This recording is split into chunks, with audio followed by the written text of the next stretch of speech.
ہمارے نبی نے بہت پہلے ہمیں دے دیا ہے کہ کیا چیز صحیح ہے اور کیا چیز غلط ہے۔ ایک مسلمان کا چھوٹا سا بچہ بھی یہ بات جانتا ہے کہ ہمیں پیشاب کی چھینٹوں سے بچنا ہے، ہمیں نمازیں ادا کرنی ہے، ہمیں کسی کا سامان چوری نہیں کرنا ہے، ہمیں کسی کا سامان بغیر پوچھے استعمال نہیں کرنا ہے، ہمیں کیا کیا برے کام کرنے ہیں، کیا کیا برے کام نہیں کرنے ہیں، کیا اچھے کام کرنے ہیں۔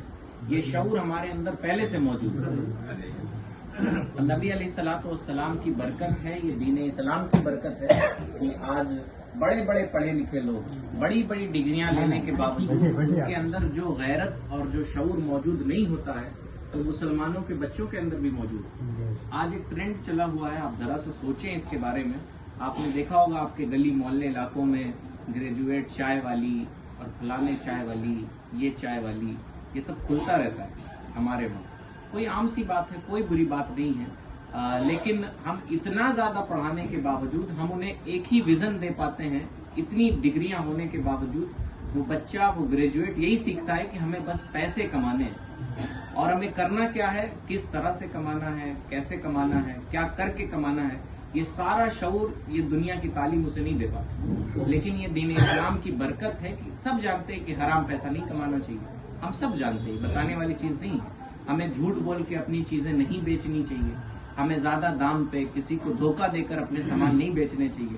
اور آپ کو بتائیں کہ یہی ایمانداری، بازار کی ایمانداری بہت امپورٹنٹ ہوتی ہے، کیونکہ اب تو لوگ مسلمانوں سے ایسے ہی دور رہتے ہیں، مولانا لوگ کو تو ایسے ہی ترچھی نگاہ سے دیکھا جاتا ہے۔ تو جو غیر مسلم ہیں وہ بازار والوں سے ہی ملتے ہیں، یعنی آپ سے ہی ملتے ہیں، اور آپ کو ہی دیکھ کے وہ اسلام کی طرف آتے ہیں۔ ہندوستان میں جو اسلام آیا ہے وہ کیرل کی سرزمین پہ سب سے پہلے آیا۔ کیرل میں سمندر ہیں اور عرب سے صحابہ اکرام، صحابہ کے دور میں ہی دین اسلام ہندوستان میں آ گیا تھا۔ یہ الگ بات ہے کہ بعد میں اس کی توسیع ہوئی، حضور غریب نواز نے کثیر تعداد میں لوگوں کو کلمہ پڑھایا۔ تو صحابہ جب کپڑا بیچنے آتے تھے وہاں پہ، تو جب ان کے پاس خریدار آتے تھے تو صحابہ ان سے کہتے تھے دیکھو میرے کپڑے میں یہ خرابی۔ ساری دنیا کے خریدار اپنا کپڑا الٹ کے رکھتے تھے کہ جو خرابی اسے چھپا لیں۔ آپ نے سیب دیکھا ہوگا، اسٹیکر لگا دیا جاتا ہے جہاں خراب ہوتا ہے۔ صحابہ کرام اپنی برائیاں جو کپڑے میں کمی ہوتی تھی اس کو اوپر ایسے دکھا کے رکھتے تھے کہ یہ دھوکہ نہ ہو۔ تو لوگ کہتے تھے یہ عجیب مخلوق ہے، ساری دنیا تو چاہتی میرا پیسہ بک جائے، میرے پاس پیسہ آ جائے، کسی طرح سے میرا مال بک جائے، لیکن یہ عجیب لوگ ہیں جو اپنے مال کی برائی بتاتے ہیں، اپنے سامان کی برائی بتا کے بیچتے ہیں۔ یہ عجیب قسم کے لوگ ہیں۔ تو لوگوں نے ان صحابہ سے پوچھا، ان کے دین کے بارے میں جانا اور دامن اسلام میں داخل ہو گئے۔ لیکن آج افسوس کی بات یہ ہے کہ دین اسلام علماء کے پاس موجود جیسے پہلے تھا ویسے آج بھی۔ علماء کے چہروں پہ آج بھی داڑھیاں ہیں، علماء کے سروں پہ آج بھی ٹوپیاں ہیں۔ علماء چلیں بہت خراب ہو گئے لیکن نمازیں تو پڑھتے ہیں 5 وقت کی، جو امام صاحب ہوتے ہیں، مؤذن صاحب ہوتے ہیں، حافظ صاحب ہوتے ہیں، نمازوں کی پابندی وہ کرتے ہیں، کھلے عام جھوٹ وہ نہیں بولتے۔ کبھی ہماری اور آپ کی طرح کبھی وہ روڈ پہ بیٹھ کے تو PUBG نہیں کھیلتے ہوں گے، چلے مان بھی لیتے ہیں کھیلتے ہوں گے، کنارے کہیں کھیلتے ہوں گے، کبھی پکچر ویڈیو تو نہیں دیکھ رہے ہوتے ہوں گے۔ لیکن جب عام مسلمان خراب ہوتا ہے تو پھر ہم غیر مسلموں کو یہ میسج دیتے ہیں کہ ہمارا دین اسلام ہمیں یہی سکھاتا ہے۔ آج اگر لوگ اسلام سے دور ہیں تو عام مسلمانوں کے اندر جو کمیاں ہیں ہمیں وہ بہت ضروری ہے کہ ہم اسے دور کریں۔ آج یہی وجہ ہے کہ ہماری وجہ سے لوگ دین اسلام سے بہت دور ہیں، ہم اخلاقی طور پہ بہت کمزور ہو چکے ہیں۔ اصل میں مسئلہ یہ ہے کہ میں نے بتا دیا کہ اللہ تعالیٰ کے فضل سے ہمارے اندر شعور ہے کہ کیا صحیح ہے کیا غلط ہے۔ دنیا کی بڑی بڑی پڑھی لکھی قوم، ڈاکٹرز، انجینئرز، جج، یہ اتنا پڑھنے کے باوجود استنجا تک کا طریقہ نہیں جانتے۔ جب انہیں استنجا لگتی کہتے ہیں گاڑی روکو، اور کہیں بھی روڈ پہ کھڑے ہو کے استنجا کر لیتے ہیں۔ لیکن جب کسی مسلمان کو اپنی حاجت سے فارغ ہونا ہوتا ہے تو وہ کسی مسجد کی تلاش کرتا ہے، وہ کسی باتھ روم وغیرہ جو پبلک ٹوائلٹ ہوتے ہیں اس کی تلاش کرتا ہے، وہاں جا کے استنجا کرتا ہے، پھر پانی سے دھوتا ہے۔ یہ شعور ہمارے اندر موجود ہے کہ کیا صحیح اور کیا غلط۔ ہم ایک اسٹیپ بس کامیابی سے پیچھے ہیں کہ ہم ان باتوں پہ عمل نہیں کر پاتے۔ ہمیں پتا ہے کہ ہمیں گھر میں ماں باپ سے اچھے سے بولنا ہے، ہمیں اپنی بیویوں کے ساتھ اچھے سلوک کرنے ہیں۔ نبی علیہ السلام نے اپنے آخری خطبے میں فرمایا ہے کہ آپ اپنے گھر کی عورتوں اور غلاموں کے بارے میں تم اللہ سے ڈرتے رہنا، ہے نا؟ تم اللہ سے ڈرتے رہنا کہ اللہ تعالیٰ تمہارے گھر کی عورتوں کے بارے میں تم سے سوال ضرور کرے گا۔ وہ تو بیچاری باہر جا نہیں سکتی، تو تم نے ان کی ضرورتیں پوری کی نہیں، تم نے ان کے ضرورت کے سامان گھر میں لا کے مہیا کرائے کہ نہیں کرائے۔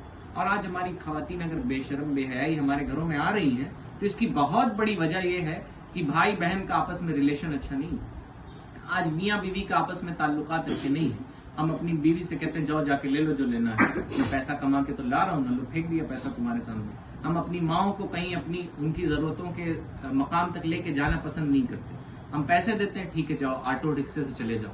ہم اپنی بہنوں کی ان چیزوں میں مدد نہیں کرتے, اور پھر انہی راستوں سے بے حیائی ہمارے گھروں میں چلی آتی. لیکن نبی علیہ السلام نے فرمایا تم عورتوں کے بارے میں اللہ سے ڈرتے رہنا. تو پھر کیسے ڈرتے رہنا کہ وہ بنسبت مرد کے تھوڑی کمزور بنائی گئی, یعنی وہ معاشرے میں ہر جگہ جا نہیں سکتی ہیں, وہ معاشرے میں سب سے مل نہیں سکتی ہیں. تو پھر ایسی صورتحال میں تم ان کی مدد کرنا, ان کے ضرورت کی چیزیں انہیں مہیا کرانا, ان کی ضرورت کی چیزیں انہیں مہیا کرانا, اویلیبل کرانا. ایسا نہ ہو کہ تم ان کی مدد نہ کرو, تم انہیں جھڑک دو, تم ان سے بہت دور رہو, اور پھر نتیجہ یہ ہو کہ پھر آپ کے تعلقات جو آپ کے گھر میں بے حیائیاں آ جائیں, آپ کے گھر میں برائیاں شامل ہو جائیں. تو بہرحال کہنے کا مطلب یہ کہ جو اخلاقی طور پہ نبی علیہ السلام ہمیں سکھا کے گئے ہیں وہ تعلیم ہمارے بیچ سے اٹھتی جا رہی ہے, بار بار اٹھتی جا رہی.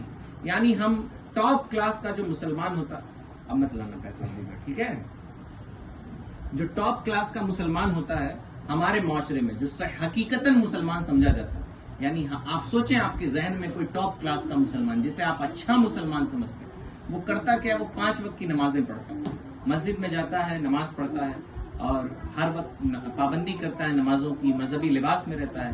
ہم اسے سمجھتے ہیں بہترین مسلمان ہے, حاجی صاحب, نمازی صاحب, فلانے صاحب, ڈھکانے صاحب, اس کے اخلاق کیسے بھی ہو. لیکن نماز تو فرض ہے ہی, یہ ہمیں کسی حال میں چھوڑنی نہیں ہے. وہ ہمارے گھر کی خواتین ہو, خواتین بھی سن رہی ہیں, وہ ہمارے گھر کی خواتین ہو یا مرد حضرات ہو, نماز تو چھوڑنے والی چیز ہی نہیں ہے. نماز فرض ہے. ایک نان مسلم مسلمان ہوا اور وہ پاس میں بیٹھا ہوا تھا, تو اس نے کہا کہ اب میں چیزوں کو سمجھ رہا ہوں, فرض کا مطلب ہوتا ہے ضروری. وہ رات کے 4 بجے اٹھ کے فجر کی نماز پڑھتا ہے, اسے اہمیت معلوم ہے نماز کی, کیونکہ اسے مشکل سے دین اسلام ملا ہے, اسے بچپن سے دین اسلام نہیں ملا ہے. ہم مسلمان گھر میں آنکھیں کھولتے ہیں تو پڑھ بھی لیتے ہیں, تو 4 وقت کی نمازیں پڑھ لیتے ہیں, فجر تو ہم سے اکثر چھوٹ جاتی. اور نبی علیہ السلام نے فرما دیا ہے کہ منافقین پر عشاء اور فجر کی نماز بھاری پڑتی, یعنی جن کا ایمان سچا نہیں ہوتا, جو ظاہری طور پہ تو مسلمان ہوتے ہیں اور اندر سے ان کا ایمان پختہ نہیں ہوتا, وہ اللہ سے حقیقتاً ڈر نہیں گئے ہوتے. وہ تو دیکھیں جب نماز کی بات کی جائے گی تو سب لوگ سر ہلا دیں گے, سب لوگ سبحان اللہ کہہ دیں گے, اللہ کے خوف کی بات کی جائے گی, نبی کی محبت کی بات کی جائے گی, سب محبت سے سر ہلا دیں گے. یہ تو فطری سی چیز ہے.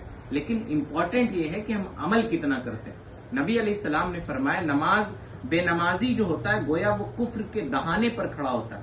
جیسے ہم منور بھائی کے گھر پہ کھڑے تھے, ابھی اندر نہیں آئے, حدیث پاک کا مفہوم ہے کہ وہ کفر کے دہانے پہ کھڑا ہوتا ہے. وہ کب کافر ہو جائے اس کا کوئی بھروسہ نہیں ہے. اور جو اذان کا جواب نہیں دیتا, اور اذان کا زبان سے جواب دینا یہ تو ہے ہی, عملاً جواب دینا یہ واجب ہے. اور مردوں کے لیے اذان کا عملاً جواب یہ ہے کہ وہ اپنے کام دھام چھوڑ کے مسجدوں کی طرف چلے جائیں.